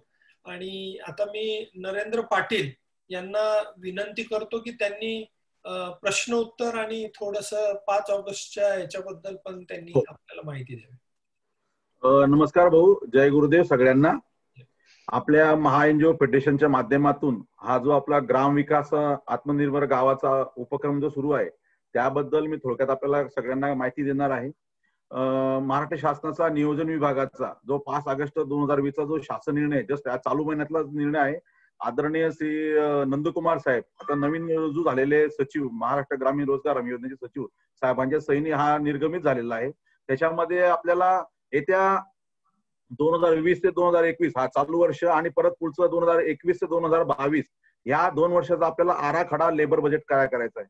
याच्यामध्ये संपूर्ण महाराष्ट्रामध्ये आपल्याकडे जवळजवळ 44,000 गावं आहेत आणि 27,000 ग्रामपंचायती आहेत आणि 33 जिल्हे आहेत ग्रामीण भागातले. ते संपूर्ण महाराष्ट्रामध्ये आपल्याला या शासन निर्णयाचा उपयोग करून संपूर्ण ग्रामपंचायत स्तरावर याचं लेबर बजेट करायचं आहे.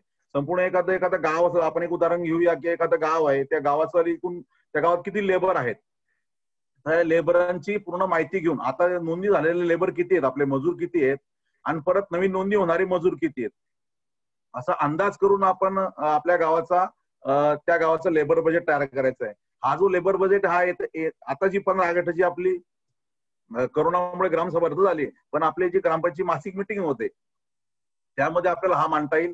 परत आपल्या संबंध एका गावाचा जर आपण लेबर बजेट तयार केला तसं संपूर्ण तालुक्याचा लेबर बजेट तयार होतो आणि तालुक्याचा लेबर बजेट तयार झाल्यानंतर तो जिल्ह्याचा लेबर बजेट तयार होतो आणि जिल्ह्याचा लेबर बजेट तयार झाल्यानंतर पूर्ण महाराष्ट्राचा होतो आणि सगळे पूर्ण राज्यात आपल्या भारताचे लेबर बजेट तयार होतो. आणि जी आपली लोकसभेमध्ये जे लेबर बजेट सादर होतं त्याच्यामध्ये येणाऱ्या पुढचं वर्ष आपल्याला साधारणतः पुढच्या पूर्ण भारतामध्ये किती पैशाची आपल्याला गरज आहे असं पूर्ण आराखडा तयार होतो आणि ते तयार झाल्यानंतर आपल्या प्रत्येक गावाला आपल्याला त्याची पैशाची आपल्याला मागणी पण करता येते, आपल्याला ते पैसे पण मिळतात.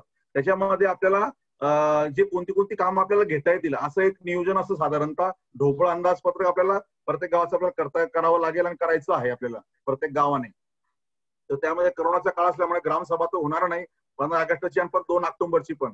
तर आपल्याला मासिक सभेमध्ये संपूर्ण गावामध्ये आपण जे दिवंडी पेटवून किंवा मग ग्राम सरपंच किंवा ग्रामसेवक यांची मदत घेऊन परत ग्रामस्थांनी दवंडीद्वारे आणि परत विविध व्हॉट्सअपच्या ग्रुपच्या माध्यमातून परत निवेदन देऊन आपण जर ग्राम सरपंच आणि ग्रामसेवकांची मदत घेऊन जर आपण गावाची जर मागणी तयार केली आणि ती जर दिल्लीपर्यंत पोहोचवली तर आपल्याला चालू वर्षाचा आणि परत पुढच्या वर्षाचा आराखडा आपल्याला त्याचे पैसे पण निधी प्राप्त होतील.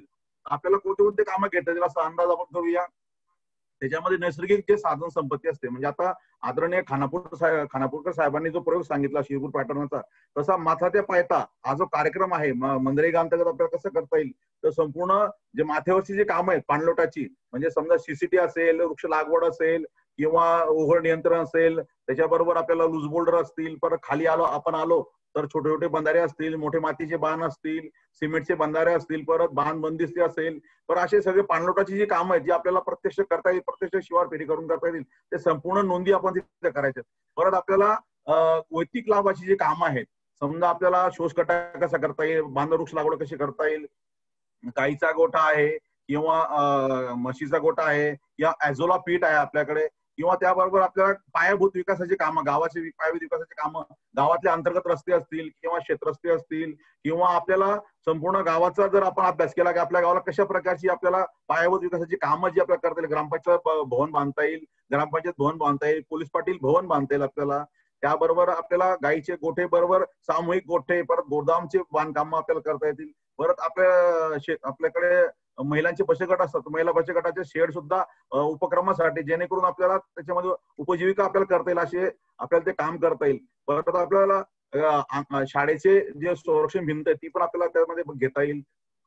परत आपल्याला पूर्ण शेतीचे जे उत्पन्न तयार होतं आपण धान्यकूट ठेवणार तर गोदाम सुद्धा आपल्याला बांधता येते. म्हणजे आपल्याकडे जी कल्पना आहे आपल्या मनात जी कल्पना येईल आणि ती ग्रामविकासामध्ये करता येईल म्हणजे सगळ्या कल्पना आपल्या मनरेगाच्या माध्यमातून आपल्याला हे काम आपण आत्मनिर्भर गाव योजनेमध्ये आपण विकास योजनेमध्ये आपण घेऊ शकतो आणि आपला पूर्ण गावाचा आराखडा आपण तयार करू शकतो. अशी ही माहिती आहे अशी मी आपल्याला या मनरेगाच्या 5 ऑगस्टच्या GRच्या माध्यमातून मी आपल्याला देत आहोत. आणि पूर्ण महाराष्ट्रामध्ये स्वयंसेवी संस्था जुळलेत आपल्या पूर्ण जवळजवळ 1500 संस्था आणि परत जवळजवळ आम्ही 500 गावांचा आमच्याकडे नोंदणी झालेली आहे. तर सगळ्या गावांनी हा याचा प्रयोग करावा आणि परत आपल्या सगळे मिळून हा आदरणीय मुकुंद गोंधळाजी असतील विजय भाऊ असतील आणि परत आमचे कोर कमिटीचे सगळे मेंबर आहेत तर त्यांच्या माध्यमातून आपण सगळी माहिती गोळा करून आणि शासनाकडे आपण हे सगळं प्रस्ताव पाठवून हे आपण आत्मनिर्भर गाव कसं पुढे वळू आपण त्यासाठी आपण प्रयत्न सगळ्यांनी करूया. धन्यवाद. माझा प्रश्न आहे सुरेश खानापूरकर साहेबांना मी माहिती पण दिलेली आणि प्रश्न पण एक विचारतो आहे भाऊ. विचारा ना विचारा. हा तर आदरणीय खानापूरकर साहेब आपण जो शिरपूरमध्ये जो पॅटर्न केलेला आहे तो मनरेगा आणि शिरपूर पॅटर्न आपल्याला कसं जोडता येईल म्हणजे इतरांना आपल्या संस्थेला ती माहिती मिळेल.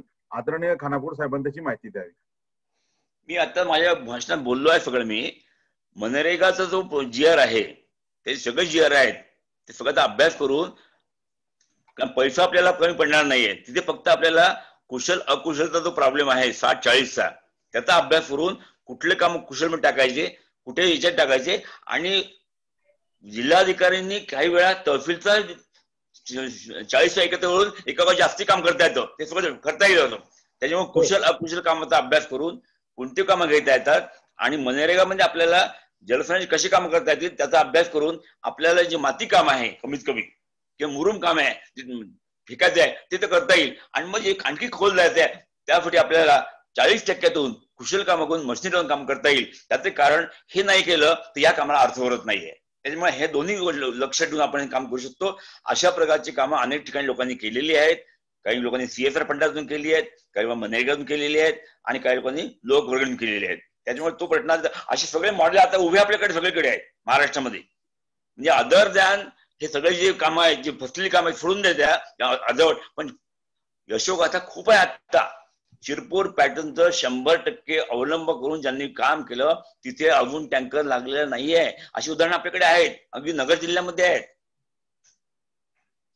जालन्यामध्ये आहेत औरंगाबाद मध्ये आहे सोलापूरमध्ये आहे सांगलीमध्ये आहे, बीडमध्ये आहे, नाशिकमध्ये आहे, धुळे आहे, जळगाव, अमरावती, अकोला, बुलढाणा सगळीकडे कामं झाली आहेत. त्यामुळे तो प्रश्न येणार नाही. फक्त आपल्याला मी पुन्हा पुन्हा सांगतोय की आपली एनजीओ सशक्त झाली पाहिजे, अभ्यासू झाली पाहिजे.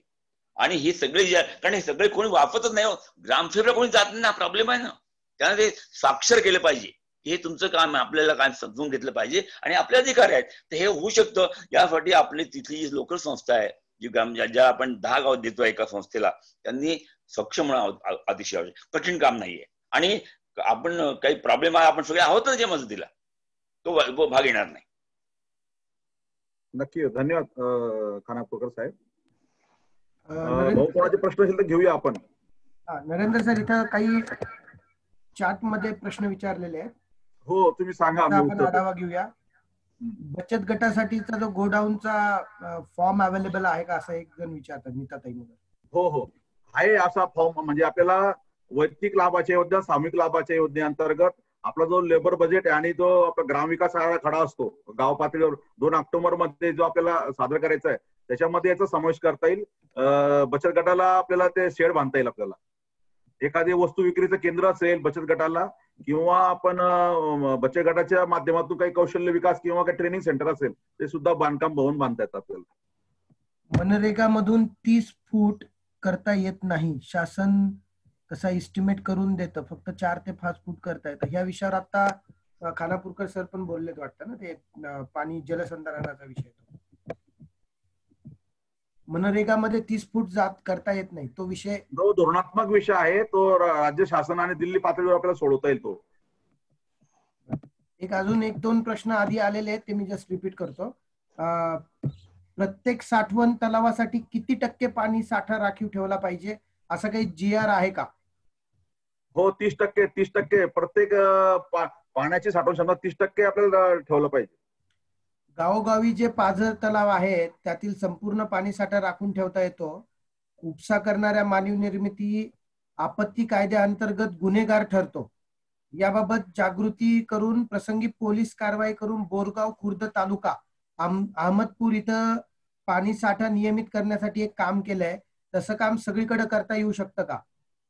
हो, मृत कोणताही पाझर तलाव असेल किंवा धरण असेल, छोटा मोठा धरण असेल, त्याचा मृत साठा ठेवून बाकीचं पाणी आपल्याला ते घेता येईल.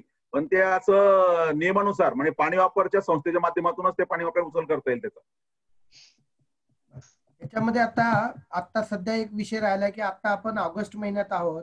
आपले जे ग्रामविकासासाठी आलेले ज्या संस्था आहेत किंवा गावं आहेत, यांनी नेमकं ऑगस्ट महिन्यामध्ये आणि सप्टेंबर महिन्यामध्ये मनरेगा अंतर्गत कुठली कामं केली पाहिजे, म्हणजे गावातल्या ग्रामविकासाचं काम होऊ शकतं? सुरेश सर पण उत्तर देतात येतं. द्या सर. आता आपल्याला ऑगस्ट वेळ आहे आणि आता हा जो पिरियड आहे, याच्यामध्ये आपल्याला वृक्ष लागवड करता येते आणि त्यासाठी आपल्याला मनरेगाचं सहाय्य घेता येतं. त्यासाठी पैसा उपलब्ध आहे, सगळं उपलब्ध आहे. आता ते आम्ही शिरपूरला ते एक मशीन आणलंय गड्डा करायचं, त्यात थोडं डिफेल लागतं, लगेच गड्डा होतो, लगेच रोप टाकायचं. ते मशीन आता आमच्याकडे चालू शिरपूरला. अशी मशीन आपण घेऊ शकतो आणि जागोजागी आवश्यक ते वृक्ष लावू शकतो. वृक्ष कोणते लावायचे त्याचं सुद्धा प्रशिक्षण घेतलं पाहिजे. त्याचे कारण वृक्ष कोणते लावायचे हे ते फार महत्वाचं आहे. जसं आम्ही कडुनिंब लावला, वड लावला, पिंपळ लावला, आजन लावला, उंबर लावले, असे जे वॉटर लव्हिंग प्लांट्स आहेत ते लावले पाहिजे. आणि बांबू हे वॉटर हिटिंग प्लांट्स आहे, ते कुठे येते, त्याला पाणी लागत नाही. पण जिथे वॉटर लव्हिंग प्लांट्स लावले पाहिजे आणि तिथे असे जर नीट झाड लावले आपण, विशेषतः आपण जे बंधारे बांधू त्याची काठ आणखी पक्की होईल. बांबू लागवड ही फार महत्वाची आहे आणि बांबूचं प्रचंड उत्पन्न येत आहे. त्याविषयी मला स्वतंत्र व्याख्यान देता येईल, इतकी माझ्या माहिती बांबू बद्दल आहे. बांबू लागवड महत्वाची आहे. आता ऑगस्ट पर्यंत आपण हे काम करू शकतो, याच्यामध्ये वाद नाही आहे. आणि काम कोणी अगदी फॉरेस्ट पासून कोणी तुम्हाला द्यायला तयार आहे, फक्त आपण संघटितपणे गेलं पाहिजे, नीट प्रोजेक्ट घेऊन गेलं पाहिजे आणि लेबर कंपनी घेऊन गेलं पाहिजे आणि सगळी त्याची माहिती घेऊन त्यांच्याकडे अप्रोच झालं पाहिजे. त्याची देरी आहे आणि हे जर आपण करू शकलो तर ऑगस्ट सप्टेंबर पर्यंत आपण लागवड करू शकतो, काही प्रॉब्लेम नाही. सर, आता आपण जे सांगितलं की एक मशीन आणलंय खड्डे करण्याचं, ज्याच्यामुळे लेबर वाचतं आणि जास्तीत जास्त काम होऊ शकतं. हेच 5 मिनिटात खड्डा तयार होतो. 5 मिनिटात होतो का? छान आहे खड्डा तो. पाहिली मशीन द्या, माहिती देतो तुम्हाला. आम्ही काही मशीन सीएसआरच्या माध्यमातून उपलब्ध करून करता येईल का बघूया सर. Correct correct. विजय भाऊ, अशी विनंती राहील सगळ्यांना, एक मिनिट घेऊ बोलू. जी जी जी प्लीज प्लीज बोला. आपल्याकडे जे उत्सुक आहेत त्यांनी खरं जे जवळचं काम आहे, जसं नगर जिल्ह्यामध्ये काम आहे, छत्तीसगडात काम झालंय, ते पाहायला पाहिजे. ज्यांना शिरपूर जवळ नाही शिरपूर काम पाहायला पाहिजे, तिथे वृक्ष लागवड पाहिली पाहिजे. हे असे काही आपण प्रशिक्षण योजना करू शकतो. त्यासाठी सुद्धा मला असं वाटतं ग्रामपंचायतीला पैसा असतो प्रशिक्षण फळ काढण्यासाठी. कारण मध्यंतरी माझ्याकडे आता 8-10 गावचे लोक आले होते, ग्रामपंचायतीने पैसा दिला होता आणि ते माझ्याकडे येऊन गेले, 100 लोक येऊन गेले पाहायला. तर त्यासाठी सुद्धा पैसा आहे. आणि हे कारण पाहिल्याशिवाय काही कळत नाही हो. खूप लोक चांगलं काम करतात, त्यांचं काम पाहायला पाहिजे. आमच्याकडे बारीपाडा नावाचं एक स्थान आहे साक्री तालुक्यात, धुळे जिल्ह्यात.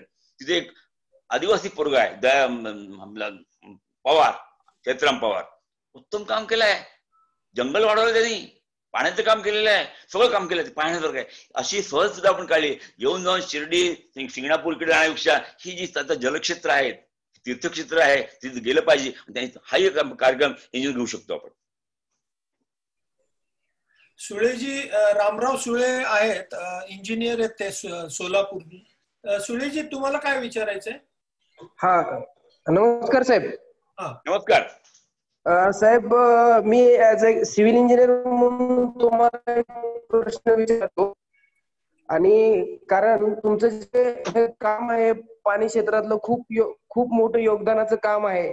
आणि मी सोलापूर जिल्हा दुष्काळग्रस्त भागातला असल्यामुळे ह्या सीना नदी जी अहमदनगर आणि सोलापूर जिल्ह्यातून वाहते, या क्षेत्रात ह्या सीना अलाइनमेंटला जे जिओलॉजिकल स्कोप आहे, तर कुठल्या ऍज अ जिओलॉजिकल एक्सपर्ट म्हणून तुम्ही आम्हाला कसं मार्गदर्शन कराल की बाबा ह्या क्षेत्रात जर का तुम्ही काम केलं तर तुम्हाला बऱ्यापैकी पाणी साठा उपलब्ध होईल, याबद्दल आम्हाला मार्गदर्शन मिळावं साहेब. तुम्ही ह्या 5 ऑगस्ट परिपत्रक पहा, त्याचा पेज नंबर 8 काढा आणि त्या 8 नंबरवर तुम्हाला एक हे मिळेल, एक लिंक मिळेल. त्या लिंकवर आपल्याकडे पोटेन्शियल ट्रीटमेंट मॅप तयार आहेत. बटन दाबली, तुम्ही गावाचं नाव लिहिलं की त्या गावाचा नकाशा, त्यातल्या कुठल्या भागात काय काम करता येईल असे नकाशे तयार आहेत. या लिंकवर आपल्याला उपलब्ध आहेत. कुठल्याही जिल्ह्यातल्या, कुठल्याही तालुक्यातल्या, कुठल्याही गावाचं नाव ते टाका, एक बटन दाबा, तो नकाशा त्या समोर आपल्या विंडो येतो आणि ती माहिती तुम्हाला करते या ह्याच्यात कोणत्या भागात काय करता येईल. आणि हेच आहे, ही झाली प्राथमिक माहिती. प्रत्यक्ष तिथे जाऊन फील्ड सर्वे करून आपल्याला नेमकं तिथे काय करता येईल, शिवार फिरी करावं लागेल, मग नक्की पिन पॉईंट करावं लागेल की ते कोणता बंधारा घ्यायचा, कोणता शोषखड्डा घ्यायचा, कुठे सीसीटी करायचं, सगळं तिथे करता येईल. ही सगळी माहिती तयार आहे.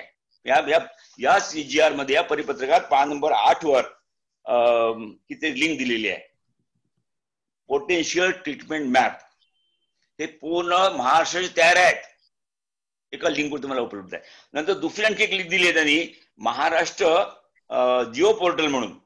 त्याच्यामध्ये कोणते कोणते उपचार घेता येतात त्याची लिंक तयार आहे, विलेज वाईज ती सुद्धा तयार आहे. म्हणजे आपल्याकडे मी पुन्हा सांगतो की सगळं तयार आहे. पाणी भरपूर आहे, पैसा भरपूर आहे, बुद्धिमान माणसं भरपूर आहे, शासन तयार आहे. आता फक्त गावातल्या सज्जन लोकांनी एकत्र येऊन ग्रामपंचायतला विश्वासात घेऊन हे कामं केले पाहिजे, फक्त प्रामाणिकपणे केले पाहिजे. एवढंच. धन्यवाद. कानापूरकरजी, यशवंत लोणकर आहेत जलदूत दौंड, त्यांना काही विचारायचंय. द्या यशवंतजी. हा सर, नमस्ते. नमस्कार. नमस्कार. हा, तुम्ही दौंडला आला होता, आमदार साहेबांनी बोललो होतो तुम्हाला मध्ये एकदा ऑगस्ट मध्ये 2 वर्षापूर्वी. हो.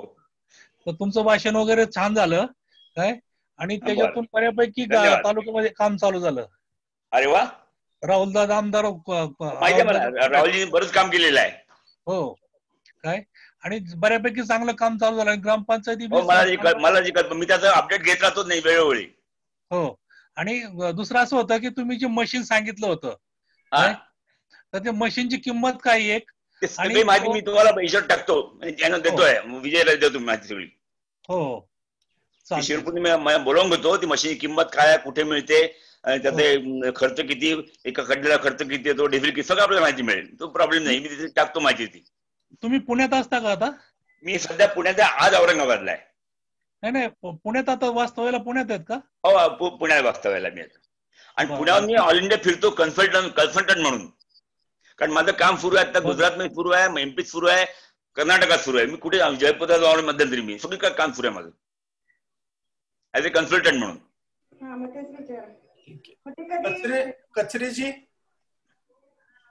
कचरेजी चंद्रकांत कचरे. बरं ठीक आहे. नरेंद्रजी विजय घ्या पुढे. हा, आता विजय भाऊंनी जे सांगितलं ना की आपल्याला ऑगस्ट आणि सप्टेंबर मध्ये आपल्याला काय कामं करता येतील भाऊ, आपल्याला आहे ना बिहार पॅटर्नचे वृक्ष लागवड पण आपल्याला करता येईल याच्यामध्ये माध्यमातून. आणि परत आपण जे शोषखड्डे आहेत वैयक्तिक लाभाचे योजनेमध्ये शोषखड्डे पण घेता येतील. परत बांधावर वैयक्तिक बांधावर लागवड पण करता येईल आपल्याला.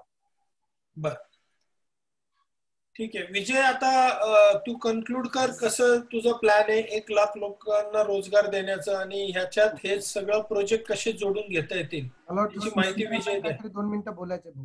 कोणाला? सुनील जोशींनी काहीतरी हात वरती केला वाटतं. हा जोशी सर बोलायचं का तुम्हाला? हा, मला 2 गोष्टीकडे लक्ष वेधायचं आहे. आज आपण आजच्या चर्चासत्रामध्ये गणेशोत्सव मंडळ आणि नवरात्र महोत्सव मंडळांचा उल्लेख केलेला आहे आणि या अनुषंगाने ही फार चांगली चाल म्हणू किंवा एक पाऊल आपण पुढे घेतलेलं आहे. तर त्याच्या अनुषंगाने 2 मुद्द्यांना मी स्पर्श करतो. आता चर्चेच्या ओघामध्ये खानापूरकर साहेबांनी बांबू लागवडीबद्दल आपलं सगळ्यांचं लक्ष वेधलं आणि त्या मशीनच्या साहाय्याने वृक्ष लागवडीबद्दल लक्ष वेधलं. तर खानापूरकर साहेबांचं काम पाहून एक प्रेरित झालेला आमचा सहकारी आहे, त्याचं नाव आहे राजशेखर पाटील, ज्यांनी लातूर जिल्ह्यामध्ये मुरुड तालुक्यात ज्या गावामध्ये अत्यंत कमी पाणी आहे, दुर्भिक्ष पाण्याचं, अशा निपाणी नावाच्या गावामध्ये त्यांनी कोकणाप्रमाणे जंगल उभा केलेला आहे आणि आज तो त्या भागातील बांबूच्या शेतीतील सगळ्यात अग्रक्रमाचा शेतकरी आहे. आणि राजशेखर पाटील यांनी दोन्ही प्रकारचं काम केलं, जलसंधारणाचं पण काम केलं आणि हेही काम केलेलं आहे. तर त्याला आपण आपल्या मायनजीओच्या व्यासपीठावरती इन्व्हाइट करूयात, म्हणजे सीइंग इज बिलिव्हिंग या नात्याने तो सगळी माहिती आपल्याला देईल आणि त्याचा जमा खर्चाचा आराखडा पण देईल की आपल्याला प्रत्यक्ष खर्च किती येतो, कसं काम करायचं आणि आपल्याला त्यातून फायदा काय आणि ते ग्रामपंचायतीबरोबर काम कसं जोडायचं, म्हणजे सगळ्यांच्या मनातील शंका त्या माध्यमातून दूर होतील. ती जबाबदारी मी घेतो राजशेखरला जोडण्याची. आणि दुसरा एक महत्वाचा मुद्दा खानापूर साहेबांनी विषद केला ते म्हणजे मशीनच्या साह्याने आपण खड्डे करून पुढे जाऊ शकतो आणि ते वेगवान काम होऊ शकतं. काही लोकांचा प्रश्न असा होता की जर मशीननी काम केलं तर मग रोजगार कसा मिळणार. आता याच्यामध्ये कसं आहे की मशीनचं काम आणि सामान्य माणसांनी केलेलं काम याच्यामध्ये शेवटी त्या वेगाचा फरक आहेच आणि किती काळामध्ये किती काम होतं तो फरक राहणारच आणि तेवढे पैसे मशीनला द्यावे लागतीलच. पण त्या झाडाला जगवण्यासाठी नंतर जे 6 महिने किंवा वर्षभर पैसे मिळतात ते त्या लोकांनाच मिळणार आहेत. त्यामुळे त्यांच्या उत्पन्नातील काही भाग जर मशीनसाठी जात असेल तर सगळ्यांनी मिळून तो समोपचारी निर्णय घेणं अत्यंत गरजेचं आहे, कारण ती काळाची गरज आहे. या बाबतीमध्ये आपले पुण्यातील एक सहकारी धनंजय शेडबाळे की जे देवराई निर्मितीमध्ये सध्या खूप अग्रेसर आहेत आणि त्यांनी खूप चांगलं काम उभा केलं, जे आमच्या बरोबर 2014च्या एका वर्कशॉपमध्ये जेव्हा खानापूर साहेब त्याचे मुख्य लीडर होते त्यांनी भाग घेतलेला होता आणि खानापूर साहेबांबरोबर त्यांनी 3-4 ठिकाणी काम केलेलं आहे. त्यामुळं आपण धनंजय शेडबाळ्यांचा सल्ला घेऊ शकतो, ते प्रत्यक्ष याच्यामध्ये काम करतायत. त्याचबरोबर आमचे एक मित्र आहेत ज्यांनी या विषयात स्वतःला वाहून घेतले, जे झाडांच्या विषयामध्ये देवराई विषयामधले डॉक्टरेट आहेत. सुनीलजी हे तुम्ही पुढच्या दृष्टीने बोलताय ना, कोणाला आपण बोलूया ना ते आत्ताच्या ह्याला का करताय तुम्ही. म्हणजे आपण बोलूया कसं पुढच्या वेळी कोणाला काय करायचं. म्हणजे आता तो ओघाने विषय आला म्हणून मी तो मांडला.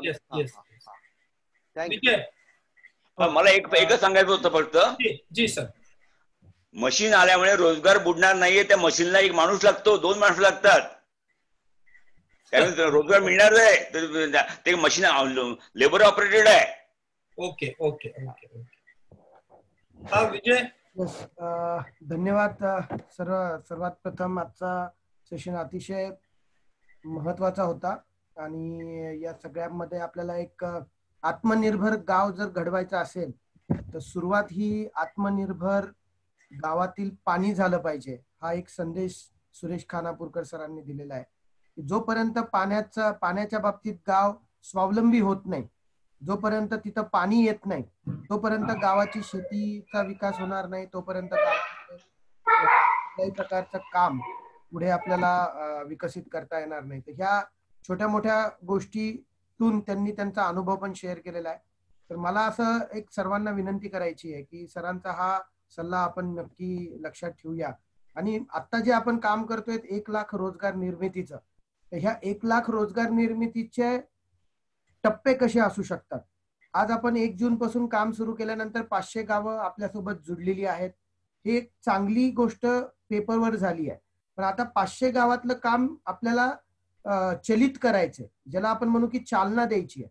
तर ही चालना देण्यासाठी तुम्ही तुमच्या गावामध्ये मनरेगा अंतर्गत रोजगार हमीचं काम सुरू करा. आपण आता चॅट रूम मध्ये महा एनजीओ फेडरेशनचे संपर्क क्रमांक दिलेले आहेत.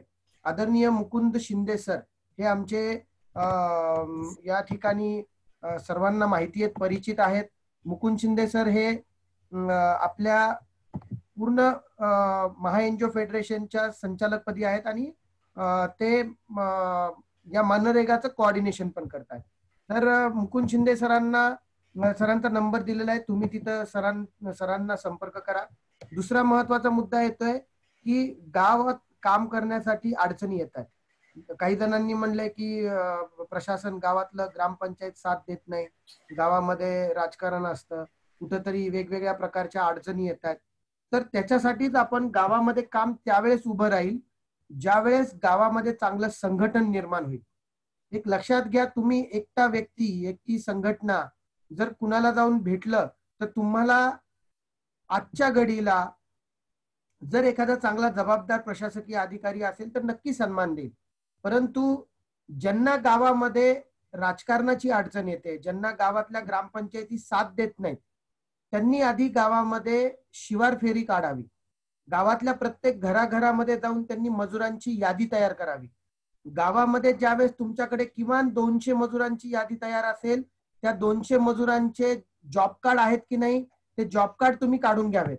जॉब कार्ड तुम्ही काढून घेतल्यानंतर तुम्ही नमुना क्रमांक 4 हा जॉब कार्ड सहित भरावा आणि प्रत्येक फॉर्मचा ओसी, त्याला नमुना क्रमांक 5 तिथं खाली असतो, त्याला आपण म्हणू की रिसिव्ड.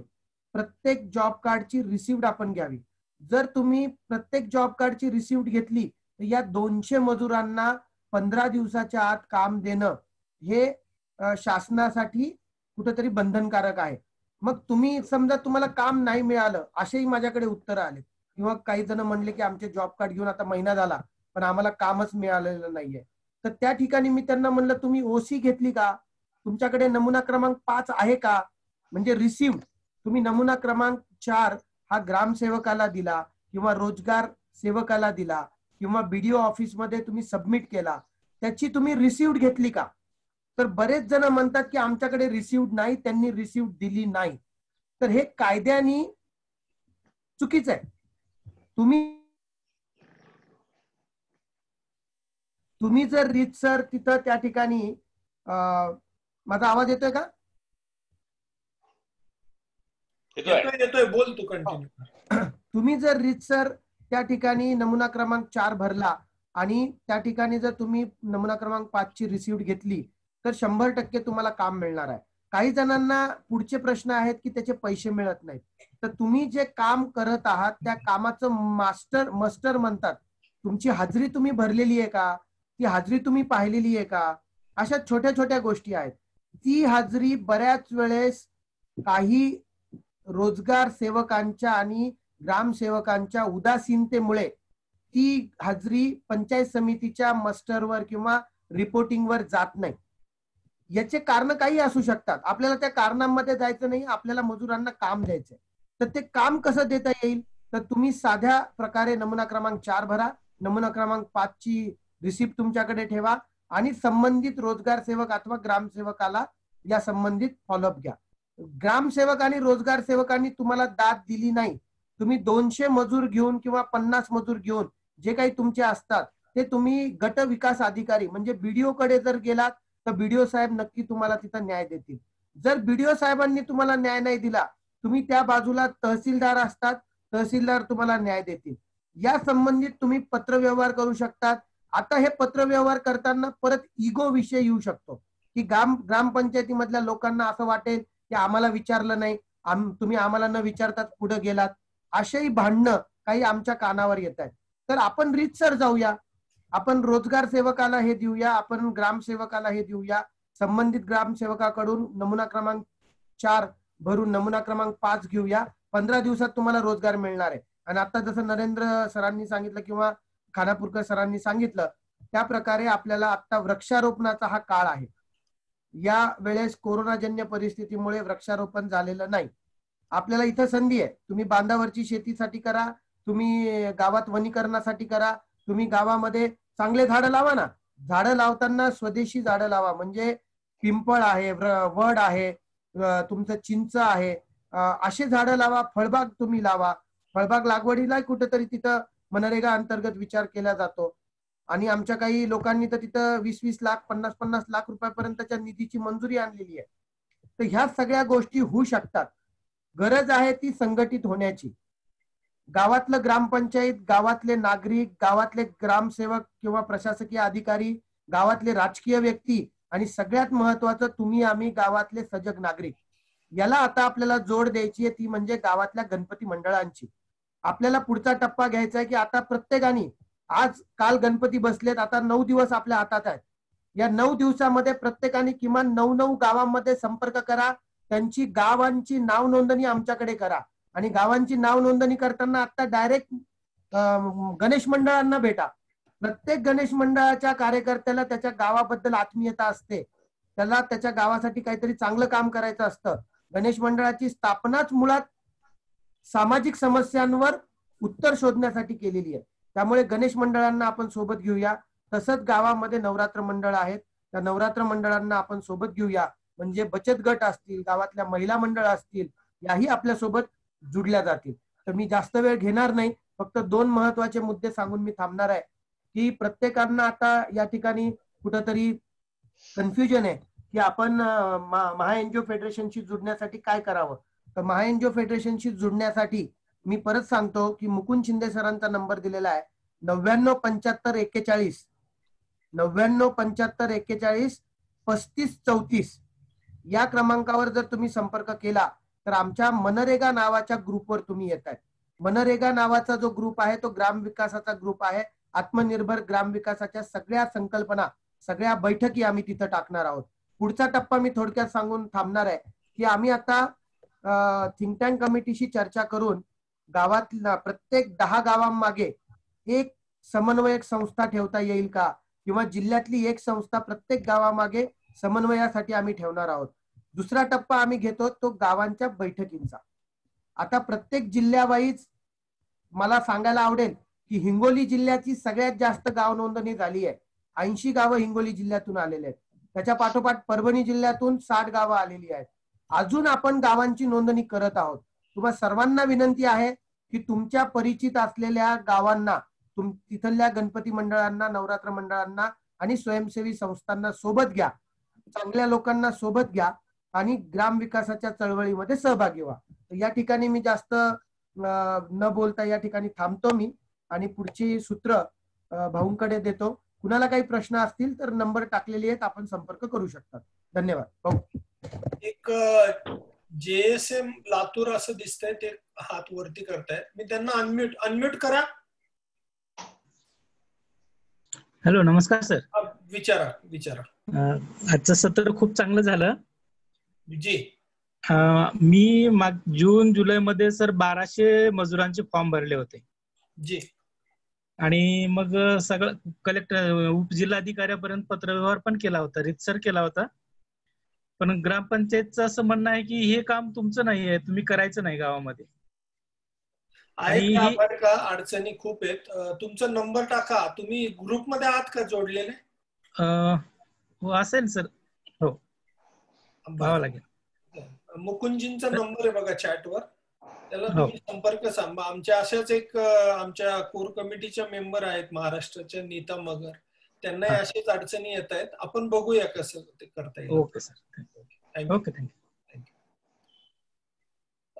मी शेवटच्या टप्प्यात येतोय आता. गणेश बाकले यांनी आभार प्रदर्शन करावं. गणेश. नमस्कार.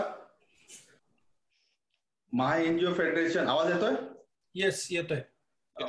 महा एनजीओ फेडरेशन आयोजित आत्मनिर्भर गाव अभियान अंतर्गत 1 लाख ग्रामीण रोजगार निर्मिती सामाजिक संस्था, गणेश मंडळ व नवरात्र मंडळ यांच्यासाठी विशेष उपक्रमामध्ये आज श्री सुरेश खानापूरकर सर जे जलतज्ञ आहेत आणि त्यांचं शिरपूर पॅटर्न हे अत्यंत काम आणि फेमस आहे हे आपल्याला आज ऐकायला मिळालं. सरांनी अत्यंत थोड्या आणि छान शब्दामध्ये आपल्याला नक्की कसं आणि कसं काम केलं पाहिजे पाण्यासाठी, झाडं लावण्यासाठी आणि शिरपूर पॅटर्न काय आहे त्याच्यासाठी, कसं जमिनीपासून दगडापासून बाकीच्या गोष्टींचा अभ्यास कसा असला पाहिजे, ह्या सर्व माहिती एकदम छान आणि सोप्या पद्धतीत दिली. सर, मी तुमचं महा एनजीओ तर्फे आणि आमच्या सगळ्या एनजीओ तर्फे खूप खूप आभार मानतो. त्याचप्रमाणे आजच्या या कार्यक्रमाला जे उपस्थित आहेत त्यांचं सर्वांचं मी इथं आज उपस्थितांचे सुद्धा आभार मानतो. मला वाटतं की खानापूरकर सर आपल्याला पुन्हा एकदा कधी गरज असल्यास जॉईन होतील आणि आपल्याला त्यांचं मार्गदर्शन लाभत राहील. आजचा कार्यक्रम इथे संपला असं जाहीर करतो. धन्यवाद.